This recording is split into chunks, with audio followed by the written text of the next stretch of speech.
अयोध्या में 22 जनवरी को भगवान राम की प्राण प्रतिष्ठा की जानी है। इसको लेकर भव्य और दिव्य तैयारियां की गई हैं। साथ ही तमाम सांस्कृतिक कार्यक्रमों का आयोजन मकर संक्रांति से शुरू होने जा रहा है। क्या प्रमुख कार्यक्रम होंगे? चरण पादुका की यात्रा भी निकाली जाने की तैयारी है। हमारे साथ में मौजूद है संस्कृति एवं पर्यटन मंत्री जयवीर सिंह जी। जयवीर सिंह जी, अभी आपने प्रेस कॉन्फ्रेंस की तमाम सारी चीजें बताई, क्या तैयारियां हैं इस वक्त संस्कृति विभाग की अगर बात करें तो? देखिए, जैसा आपने कहा, चरण पादुकाएं सब जानते हैं, इतिहास गवाह है कि जब राम जी वन को गए थे तो चित्रकूट में भरत जी ने जाकर उनसे अनुनय विनय की थी वापसी की। जब नहीं स्वीकार किया था राम जी ने वापस जाने के लिए, तो उनकी चरण पादुका लेकर के अयोध्या में रख करके उन्हीं को साक्षी मानते हुए शासन सत्ता चलाने का काम किया था 14 वर्ष तक। वही चीज पुनः चूंक राम जी आ रहे हैं, अपने घर में विराजमान हो रहे हैं, चरण पादुकाएं उसी स्थान से ला करके और उस कार्यक्रम का समापन अयोध्या जी में होगा। और मैं समझता हूँ कि उस कार्यक्रम को भी बहुत अद्भुत, अलौकिक और भव्य दिव्य बनाने का काम हो रहा है। जिन जिन स्थानों से, जिन जिन जनपदों से, जिन मार्गों से होकर यात्रा गुजरेगी, और लाखों की संख्या में लोग चरण पादुकाओं के स्वागत में, सम्मान में पुष्प वर्षा करने के लिए समर्पित भाव से खड़े नजर आएंगे। क्योंकि ये सम्मान चरण पादुकाओं का सम्मान नहीं, ये भारत की संस्कृति का सम्मान है, परंपराओं का सम्मान है, भगवान राम के आदर्शों, जीवन मूल्यों का सम्मान है, जिसकी हम सब की भारतीय परंपरा है कि कण कण में राम बसते हैं। जीवन आदर्श राम है, हम सबके आदर्श राम है। भारत का रहने वाला हर व्यक्ति सनातन संस्कृति तो ओतप्रोत हो, यही हमारा प्रयास है।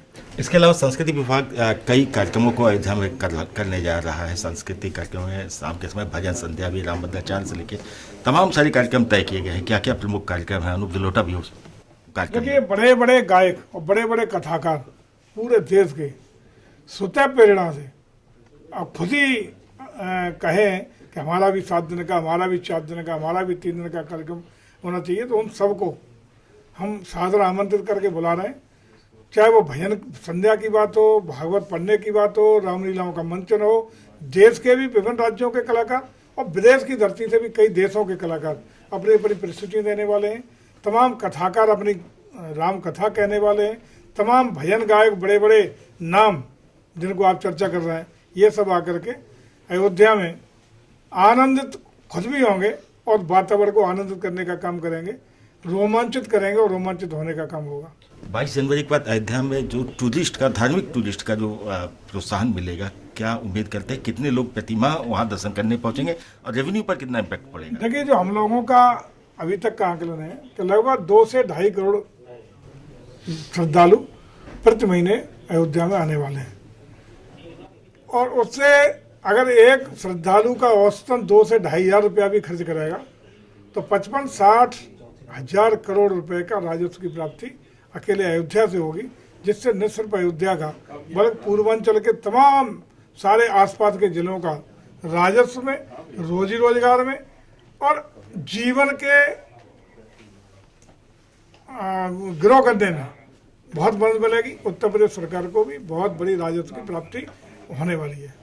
सर, देखा जाए समाजवादी पार्टी ने भी अपने यहाँ पोस्टर लगा दिया है कि भगवान राम आ रहे हैं। उनको जो निमंत्रण गया है उसको कह रहे हैं कि वो ऐसे लोगों को निमंत्रण नहीं स्वीकारते हैं जिनको वो जानते नहीं हैं। क्या कहेंगे, किस स्थिति में है अभी सपा?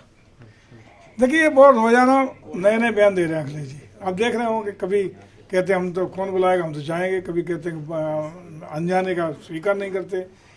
अब निमंत्रण कौन दे रहा है? कोई सरकार तो निमंत्रण दे नहीं रही है।